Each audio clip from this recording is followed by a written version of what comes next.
medyo nakita niyo malaki yung ano kasi ano makapal yan kaya malaki rin yung ano niya yung protector, yung corner metal yan.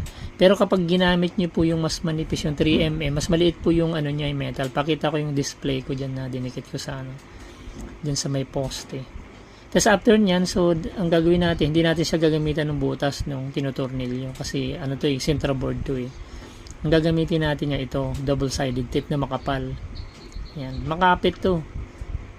Kahit nga guntingin mo yan, dumidikit sa guntingin yan. So 4 magkakabilang side. So para talagang dikit na dikit. Hindi basta matatanggal. Tapos pag binenta nyo sa customer, ganyan. Sila na bahala kung saan nila ididikit. So yan, 4 yan. So tatanggalin lang naman nila yung cover na yun, kulay green. Tapos ready na idikit yan. Ayan na yung finished product natin guys. Yan mo pag tinatamaan ng lights, ang ganda. Yan nasa labas.